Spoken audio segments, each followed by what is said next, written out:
6, a partir do versículo 10, do 10 ao 14. Neemias 6, do 10 ao 14. E o tema da ministração que nós vamos liberar nessa noite é destronando o império de Satanás. Diga para o seu irmão, é forte. Destronando o império de Satanás. Independente da versão, o sentido é o mesmo. E mais uma vez quero ressaltar para que você não perca, sexta, sábado e domingo, muitas surpresas acontecerão neste lugar, da parte do Senhor. Neemias 6, a partir do versículo 10. Tendo eu indo à casa de Semaías, filho de Delaías, filho de Meetabel, que estava encerrado, disse ele: vamos juntamente ao templo de Deus, ao meio do templo, e fechemos as portas do templo, porque virão matar-te. Aliás, de noite virão matar-te. Porém eu disse: homem como eu fugiria? E quem há como eu, que entre no templo para que viva? De maneira nenhuma entrarei. Então percebi que não era Deus quem o enviara. Tal profecia falou ele contra mim, porque Tobias e Sambalate o subordinaram. Para isto o subordinaram, para me atemorizar, e para que eu assim viesse a proceder e a pecar, para que tivessem motivos contra mim, para me acusarem. Lembra-te, meu Deus, de Tobias e de Sambalate, no tocante a estas obras, e também da profetisa Noadia e dos mais profetas que procuraram atemorizar-me. Só até aqui. Curve a sua cabeça, feche os seus olhos. Deixa eu orar por você. Podemos apagar todas as luzes, mantendo apenas a do altar. Meu Deus, muito obrigado por tudo aquilo que o Senhor tem feito.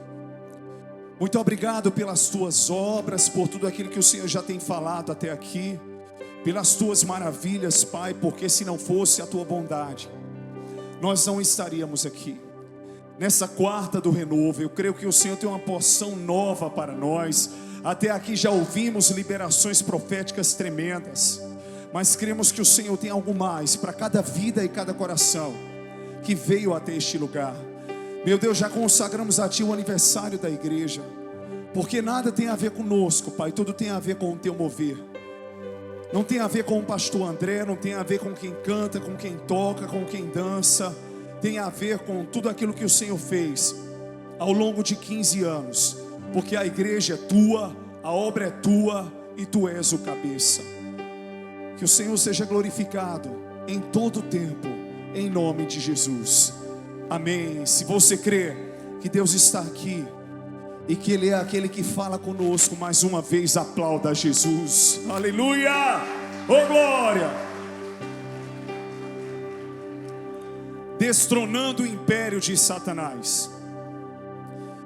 Meus lindos, é impressionante como hoje em dia, de uma maneira sutil, o diabo se utiliza de artimanhas para nos fazer parar. E é impressionante como ele consegue, porque muitas vezes ele vem até nós e contra nós de maneira sorrateira e subliminar. Se ele viesse de uma maneira exposta, você já perceberia a ação dele. Mas como ele vem colocando pequenas pedras em nossos caminhos, muitas vezes nós não temos a dimensão do tombo que nós podemos levar, ou quanto nós podemos nos machucar se pisarmos naquela pedra ou escorregarmos naquela pedra. Para que você entenda o contexto histórico que nós acabamos de ler, nós estamos falando de Neemias. Neemias era um hebreu de Jerusalém, que foi levado ao cativeiro, e ali junto com o rei Atarxerxes alcançou graça, era copeiro do rei. Nós não vemos em nenhum momento Neemias como sendo um valente, um guerreiro, mas como alguém que temia ao Senhor. Porque os filhos de Israel, eles pecaram. Então o Senhor permitiu que os caldeus se levantassem contra a nação de Israel e levassem muitos para a Babilônia, onde naquele tempo estavam também Daniel, Sadraque, Mesaque, Abednego. E do mesmo jeito, nesse tempo de império, onde Jerusalém estava cercada não só pelos caldeus, mas pelos amonitas, havia um remanescente naquele lugar, mas toda a cidade ela fora destruída. Não havia um governo literal naquele lugar. Haviam pessoas com má índole que haviam dominado aquele lugar. E o lugar estava totalmente destruído, as portas destruídas, os muros destruídos. E de repente, aqueles que ficaram morando em uma cidade destruída, incompleta. E Neemias, ele recebeu as informações de como se encontrara Jerusalém, a cidade onde ele foi criado, a cidade dos sepulcros dos seus pais. Mas ele tinha tanta graça de Deus que, certa vez, servindo ao rei na mesa, ele demonstrou tristeza por tudo aquilo que ele soube que estava acontecendo. E diz a palavra que o rei Artaxerxes percebeu que ele estava triste e perguntou: por que você está triste? Ele disse: porque eu fiquei sabendo que a cidade do sepulcro dos meus pais está em ruínas. E naquele momento que o rei pergunta, ele aproveita a oportunidade e ele pede autorização ao rei para iniciar uma grande obra, uma comitiva, onde ele precisaria não apenas dos israelitas, mas ele precisaria de muitos estrangeiros para poder irem até Jerusalém e reconstruírem aquilo que havia sido destruído.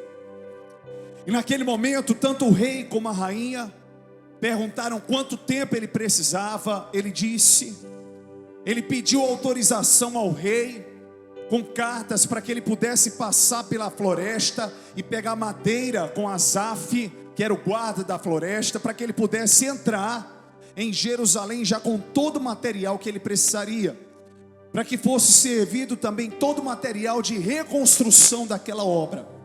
Então diz a palavra que com a autorização do rei Artaxerxes ele foi. Mas quando ele chega em Jerusalém, a palavra diz que lá estavam 3 comandantes que se destacavam, que eram amonitas: Sambalate, Tobias e Gésem. Eram homens que não queriam ver a construção daquela cidade, nem um governo literal constituído por Deus naquele lugar.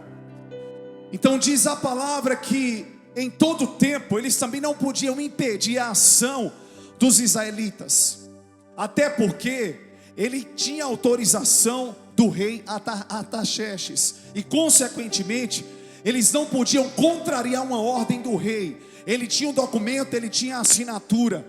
Consequentemente ele foi em uma posição de submissão ao rei. A única forma que eles poderiam se utilizar para se levantarem contra Neemias era acusando Neemias de rebeldia, de que ele queria praticar aquela obra de reconstrução exatamente para tomar o lugar do rei Artaxerxes.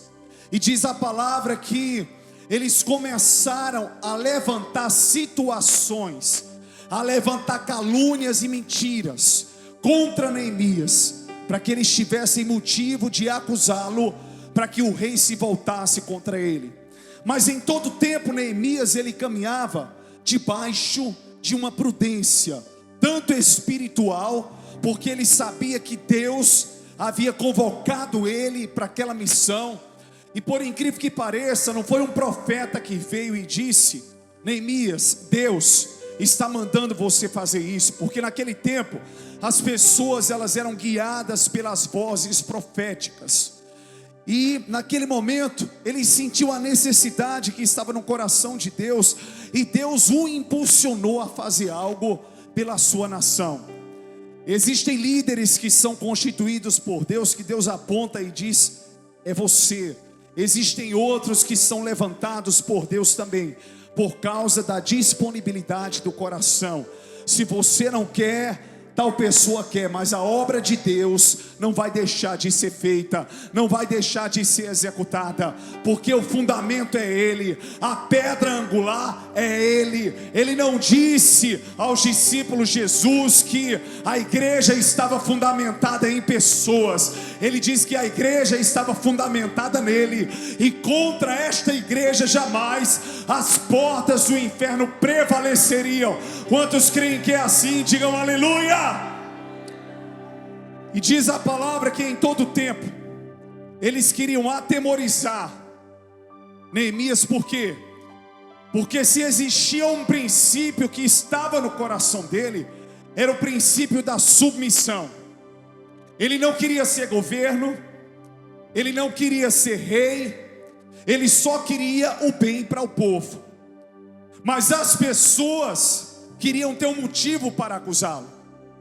E é interessante que esses homens, eles tinham tanta influência e autoridade, Sambalate, Tobias e Gésem, que até os profetas que ficaram em Jerusalém, eles foram barganhados, eles foram comprados, para profetizarem contra Neemias. Só o sumo sacerdote ou sacerdote tinha autorização de Deus para entrar no templo. Mas houve um momento que Neemias ainda passou a acreditar que algum profeta daquele lugar fosse voz profética nas mãos do Senhor, até porque ficou um remanescente.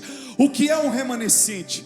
É um povo que não se contaminou, é um povo que não se deixou levar, é um povo que não acreditou nas mentiras de Satanás, um povo que foi fiel, um povo que foi submisso e que foi obediente até o fim. E esse povo ficou lá, mas não ficou com autoridade profética. Os profetas que estavam naquele lugar foram comprados por Sambalate, Tobias e Gésem. Por várias vezes, como eles tentavam uma emboscada contra Neemias, e Neemias dizia: eu não posso parar a obra que eu estou fazendo, porque senão eu não vou concluir a tempo. Até porque ele deu um prazo ao rei, e ele queria cumprir o prazo que ele determinou ao rei, que faria aquela obra e cumpriria aquela missão. Em todo tempo também eles trabalhavam ali com uma mão e com outra mão eles estavam com uma ferramenta de defesa. Então existia uma visão de reino no coração de Neemias. Tudo que ele queria era ver a cidade reconstruída e a honra de Deus restaurada naquele lugar, porque o povo não estava destruído simplesmente do lado de fora, as pessoas estavam destruídas interiormente. Quando de repente você vê que algo na sua casa está quebrado, você pode até ficar triste, mas nada se compara quando você está quebrado, quando você está quebrada. Não estou falando em primeiro lugar em quebrar financeiramente, eu estou falando de estar com a alma quebrada, com o interior ferido, sem acreditar mais.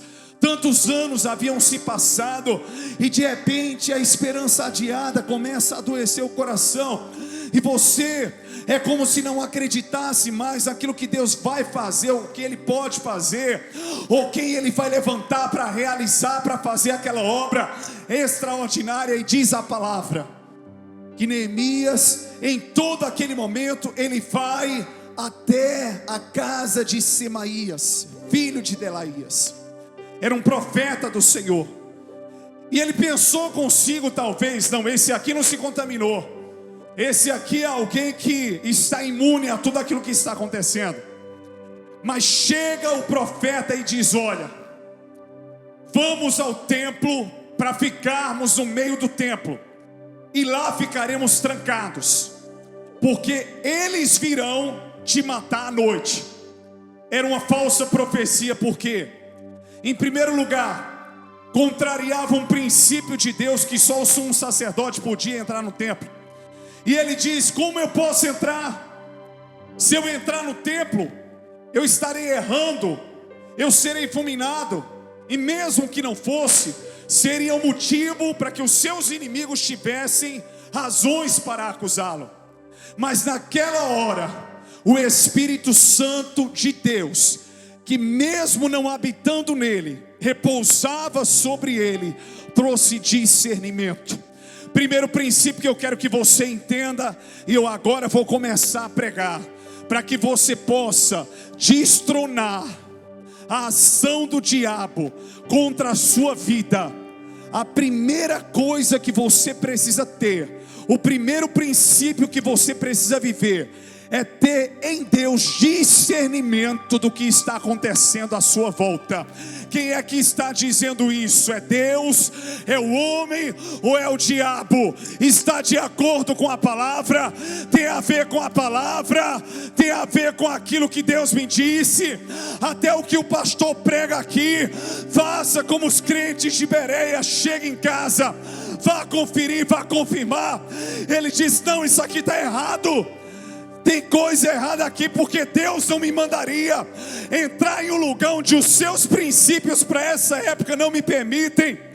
E quantas vezes Satanás se levanta de uma maneira destrutiva, para que você não venha para a igreja, para que você não receba a palavra, para que você desista do seu amigo, da sua família, para que você abra mão da obra que Deus te confiou, para que você desista do sonho que Deus gerou no teu coração, para que você desanime, para que você ache literalmente que 2022 é o ano da derrota.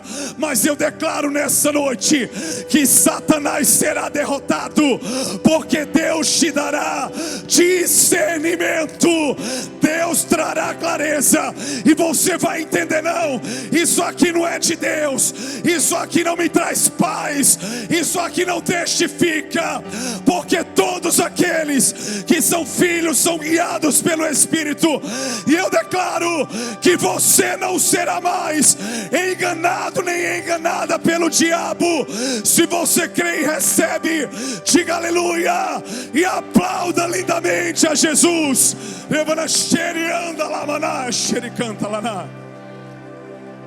Primeiro princípio, fala para o seu irmão: discernimento. Diga: será que você não está percebendo que é o diabo que está contaminando o teu coração? Que é Satanás que tem gerado essa visão deturpada? Que o inimigo quer te levar a lugares que Deus não te autorizou a ir, a fazer coisas que o Espírito não te mandou fazer. É terrível estar na condição, foi terrível, de Neemias chegar no lugar para reconstruir uma obra e perceber que corações foram contaminados. Mas deixa eu dizer uma coisa aqui para você, só lembrando a você que Jesus, ele disse que nós somos sal da terra e luz do mundo, e onde você chegar, a glória de Deus vai resplandecer através da tua vida, porque você vai andar fundamentada na palavra, que, como está escrita no Salmo, é lâmpada para os nossos pés e luz para os nossos caminhos. Se você crê, diga aleluia. Dá uma sacolejada no crente que está do teu lado, diga: tenha discernimento. Até aquela viajada que você dá aqui no culto, que o seu corpo está aqui, mas a cabeça está no hambúrguer. Seu corpo está aqui, mas a cabeça está na pizza. Não se preocupe não, que ao terminar aqui, não vai estar na cabeça não, vai estar na barriga, porque você vai comer. Mas na hora de receber, é hora de receber. Diga para o seu irmão, diga: tudo que Satanás quer é confundir o teu coração. Ele vai mostrar a sua volta, está vendo que não há possibilidade. Mas sabe o que Neemias disse? Homem como eu fugiria. Você não conhece o meu caráter. Eu não estou aqui para brincadeira, em outras palavras. Eu não estou aqui para ocupar bancos de igreja. Eu não estou aqui para gravar uma live, para dizer que eu sou pastor, para pegar aí um microfone. Eu não estou aqui celebrando o aniversário de 15 anos da igreja, para mostrar que eu fiz alguma coisa até aqui. Eu estou aqui em nome do Senhor. Eu tenho convicção de quem me levantou, quem me usa e quem faz em mim e através de mim. Segundo princípio, que faz você destronar o império de Satanás: a convicção do seu coração. Fala para o seu irmão, fala assim, pega o teu punho aí, direito, vamos lá, destra, e diga: eu tenho convicção de quem eu sou. Desse jeito você não tem não, porque está falando tão fraco, tanta gente na igreja. Diga assim: eu tenho convicção de quem eu sou e de quem Deus é na minha vida. Diga: eu sei disso. Diga: por isso eu não vou fugir, eu não vou me esconder. Quem se esconde é porque tem vergonha. Quem se esconde é porque caminha debaixo de mentira. Mas quem caminha debaixo da verdade, quem tem a ordem do Rei dos Reis, do Senhor dos Senhores, quem tem o papel assinado por Ele, diz: eu vou, porque homem e mulher como eu fugiria se eu estou debaixo da cobertura daquele que me governa, daquele que é o meu Deus, meu Senhor, e é tudo para mim. Se você crê nisso, diga aleluia. Satanás foi tentar Jesus, foi vencido na palavra. Você olha para uma pessoa, você quer comer o que? Frango ou carne de boi? Diga assim para o seu irmão, diga: é terrível lidar com pessoas indecisas, que não sabem o que querem, nem sabem onde querem chegar. Se você não sabe, quem é que vai saber? Seu vizinho? Se você não sabe, quem é que vai saber? Você é que tem que saber com quem você vai casar. Você é que tem que saber se quer ter filho. Você é que tem que saber qual é o seu propósito. Sabe o que levou Jesus à cruz? A sua missão foi, mas também foi a sua convicção. Por que você disse: eu vou para a igreja, eu estou moído, eu estou cansado, com banho ou sem banho, hoje com chuva ou sem chuva, dá até vontade de ficar em casa tomando um cafezinho, mas eu vou comer da palavra, eu vou receber de Deus naquele lugar. Não porque somos a igreja nomenclatura, mas porque somos a igreja do alfa, do ômega, do princípio e o fim, do príncipe da paz, aquele que era, que é e que há de vir, do Emanuel, Deus conosco. Segundo princípio, convicção. Ele tinha convicção.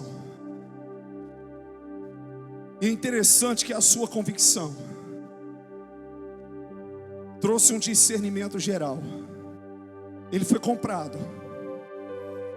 Disse Neemias: não só ele, mas os profetas desse lugar, eles foram comprados. Ele tinha convicção. E ele tinha propósito. Qual que é a diferença, pastor? Convicção é certeza. E propósito é quando você estabelece uma meta. Sabe por quê? Muitas vezes não conseguimos atingir alguns propósitos, porque não estabelecemos metas. Mas não é Deus que manda, é Deus que manda. Quantos aqui são determinados? Deixa eu ver. Já fez um desafio: em 3 meses eu vou perder tantos quilos, e perdeu? Conseguiu? Em 4 meses eu vou ler um livro, conseguiu? Em 3 meses eu não vou perder um culto, conseguiu? Quando você vai viajar de avião, pode ter atraso? Porque as empresas aéreas, elas vivem debaixo de propósitos, de metas, de horários. Deus não age em meio à bagunça, à desorganização. Deus é um Deus de ordem. Nós somos uma igreja aberta ao mover do Espírito, mas para fazer bagunça não. Deus pode tirar do lugar o que Ele quiser tirar. Ele pode mover o que Ele quiser mover. Mas existem princípios e fundamentos que são inegociáveis. Você está entendendo? Diga para o seu irmão: pare de andar solto. Estabeleça um propósito. Quando você quer, você não consegue. Você não levanta para trabalhar porque tem horário. Você não pega o voo na hora certa. Você não manda preparar a mercadoria porque tem que vender. Você não tem que dar de comer ao filho, ao cachorro antes de sair de casa. São propósitos. E aí eu me refiro ao propósito que Deus colocou na tua vida. Deus quer te usar, Deus quer te levantar. Cheguei aqui para um casal que ministrou, meus lindos aqui. Eu falei: por que vocês estavam no banco há tanto tempo com essa voz linda? Mas tudo tem o seu tempo, hein, meus amores? Amo demais vocês. Tudo tem o seu tempo. Mas diga para o seu irmão, diga: ande com propósitos. Qual foi o propósito de Jesus? Morrer aos 33 anos. O povo quer andar solto. O povo quer andar do jeito que quer, da maneira que quer, mas quer ver você entrar na disciplina de Deus. É caminhar debaixo de meta. Mesmo que você diga: eu sou um ser humano, eu falhei, eu não consegui, mas o meu alvo é esse. Um dia, após um culto, eu cheguei, fui para a porta como eu sempre faço. E teve um irmão que chegou para mim e disse: pastor, eu só peguei do meio da pregação para o fim, mas como eu fui abençoado. Pneu furou, depois eu consertei, bateram em mim, caí da moto. Eu falei: misericórdia, você está ralado. Disse: o diabo fez de tudo, mas eu disse: eu vou para a igreja. E hoje Deus me deu a resposta que eu queria. Eu falei: mas vamos cuidar de sair. Ele disse: não está doendo, pastor. Eu só sinto porque eu cheguei no meio do culto. Eu falei: pelo menos você chegou. Muitos teriam voltado. Eu peguei os primeiros socorros, passei aqui e eu disse: eu vou, porque Deus tem uma palavra. E desde de manhã eu sonhei que Deus ia testificar o que eu precisava que Ele testificasse. Quantos creem que quando Deus fala, Ele cumpre? Quando Deus fala, é prego batido e ponta virada. Mas diga para o seu irmão: caminhe debaixo de uma meta. Quantos aqui são casados e namorados? Deixa eu ver. Ou namorados. Já pensou você e o seu marido? Vamos colocar um propósito diante do Senhor. Um mês sem discussão. Eita Jesus, se tu me fizer uma raiva, eu vou morrer do coração se eu não botar para fora. Diga para o seu irmão: estabeleça meta, propósito. Hoje em dia o povo não quer mais jejuar. Uma semana sem falar da vida do povo. Diga para o seu irmão: que propósito maravilhoso. Eita Deus tremendo. Amém. Uma semana perdoando quem você tem ressentimento. Uma semana fechando a porta do passado e escrevendo algo novo com Deus para o futuro. Deixa eu só dizer uma coisa. Deus surpreendeu Neemias e aqueles que estavam com ele, porque ele, no tempo surpresa, terminou a reconstrução dos muros e ali também das portas. Por quê? Porque havia uma meta, havia um objetivo no seu coração. Quem caminha sem propósito caminha vazio, porque quem anda debaixo de propósito, anda debaixo de uma meta, anda debaixo de desafios, mas crendo e tendo a convicção que não é você que vai fazer, é Deus que vai fazer através de você. Não se glorie o forte na sua força, nem o sábio na sua sabedoria. Aquele que se gloria, glorie-se nisto, em me conhecer e em saber que eu sou o Senhor. Neemias, quando ele buscou, Aqueles que ele pensou que poderiam ajudá-lo, ele percebeu que eles estavam contaminados. E ele entendia que não estava ali para brincadeira. Você não chegou aqui nessa noite por chegar. Você não disse: Deus, fala comigo. E de repente vai sair daqui sem ouvir uma confirmação do Senhor. Eu sei que tem sido difícil o que você tem passado. É tão difícil nós reconstruirmos uma história. E principalmente porque Neemias estava reconstruindo o que os outros destruíram. Você não tem obrigação de reconstruir o que outros destruíram. Você não tem obrigação de levantar o que outros derrubaram. Você não tem obrigação de colocar a mão, se arriscando e sabendo que vai ser perseguido. Mas sabe por que você faz? Porque o coração de Deus está em você, e o seu coração está nele. Você passou a pensar como ele pensa, a agir como ele age. E Deus, ele quer contar com homens e mulheres nessa terra que possam destruir o império, porque a reconstrução dos muros e a edificação das portas não apenas reconstruiu a cidade, reconstruiu o coração do povo espiritualmente, reconstruiu o coração do povo emocionalmente, e reconstruiu o governo de Deus, porque Esdras também estava com Neemias, e o coração do povo voltou-se ao Senhor. Diga para o seu irmão: Deus quer te usar nessa geração. Saculeja ele aí, diga: Deus quer te usar nessa geração.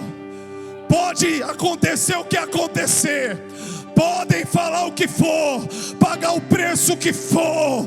Se Deus gerou algo no teu coração, dele vem o querer e o efetuar segundo a sua boa vontade. Meu irmão, você de branco aqui na minha frente, toca nele, minha querida. Assim diz o Senhor: estou eu tocando na tua cabeça e trazendo uma cura interior. Pode amenizar as luzes, por gentileza. Porque no começo desse ano, Satanás tentou destruir você emocionalmente. E você veio hoje para a igreja dizendo: Deus, eu quero uma palavra. Algo novo está nascendo na tua vida no mês de julho. E presta atenção: o que vai nascer vai ser tão sobrenatural que você vai testemunhar, você vai nos procurar e vai dizer: pastor, foi Deus que fez isso, porque algo começou a fluir de dentro para fora. Tenha discernimento. Se Deus, ele não permitiu que algumas coisas acontecessem, é porque você morreria. Deus te tirou do mais profundo abismo para te trazer hoje aqui e para dizer: este não é o fim, este é o começo. Deixa eu dizer uma coisa para você, minha irmã. O tempo do choro passou. Você sofre por uma grande decepção de 2021. Mas assim diz o Senhor: eu sou o teu Deus e reconstruo todas as coisas na tua vida. E hoje eu estou tocando na tua memória, e para que você saiba que eu sou aquele que fala contigo, eu vou desmamar você de medicamentos. Eu vou trazer sobre você uma cura sobrenatural. E quando eu fizer em você, você vai tocar em pessoas, e o seu testemunho vai falar para as vidas quem eu sou através de você. Você foi atemorizada, você foi quase destruída, mas não eram as pessoas. Perdoe, libere perdão hoje, diz o Senhor. Essa liberação de perdão é necessária para que você consiga romper. Deixa eles irem, deixa o passado, se desapegue do passado. Deus tem novos caminhos para você a partir de hoje, diz o Senhor. Receba, revanacherianda lamaná.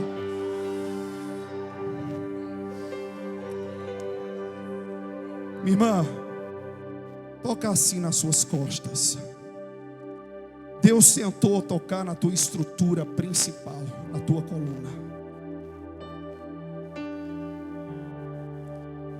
para te levantar e te endireitar. E todas as vezes Satanás quer te atrofiar, mas Deus vem e toca. Satanás tenta atrofiar, para que você olhe para baixo, para que você se sinta rejeitada, a menosprezada. Mas assim diz o Senhor: hoje eu dou uma palavra de ordem ao inferno. Basta, porque eu ponho um termo à guerra, eu ponho um limite àquilo que o inimigo tentou fazer contra a tua vida.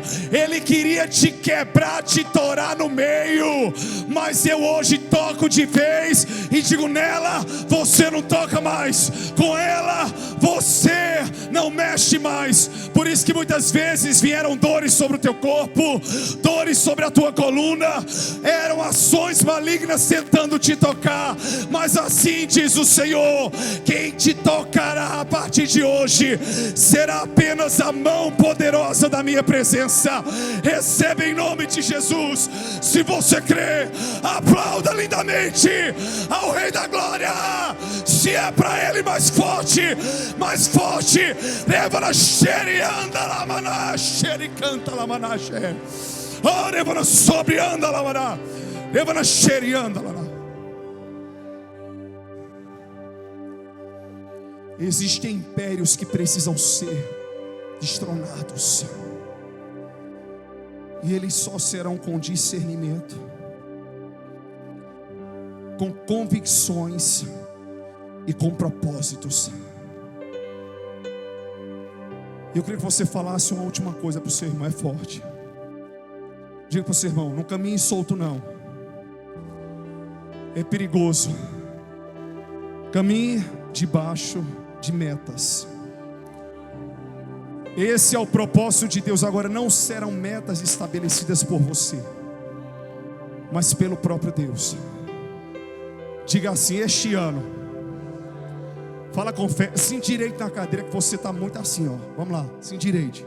Diga: está todo mundo assim já? É possível. Diga: ainda este ano eu viverei a restituição de Deus. Diga: não vai ser em 2023 não, vai ser em 2022. Diga: porque eu creio que o meu comandante é Cristo e o meu rei é Cristo. Neemias não queria reinar, tudo o que ele queria era fazer o que tinha que ser feito, debaixo do comando do rei. E eu declaro e profetizo pela fé, que todo império de Satanás, que todo Sambalate, Tobias e Gessem, no mundo espiritual, está sendo destronado e destruído nessa noite, pelo poder do nome de Jesus. Você está autorizado e autorizada pelo Senhor a romper, a prosperar e a concluir a boa obra que Ele começou através de você. Mesmo que tudo à sua volta seja contrário, aquele que está em nós e que opera através de nós é maior do que aquele que está no mundo. Se você crê, aplauda Jesus e fique de pé no seu lugar. Fique de pé no seu lugar. Ministério de louvor, pastor Gledson, corre para cá para orar, pastor. Erga suas mãos, erga suas mãos. Todo medo eu declaro vai embora. Toda intimidação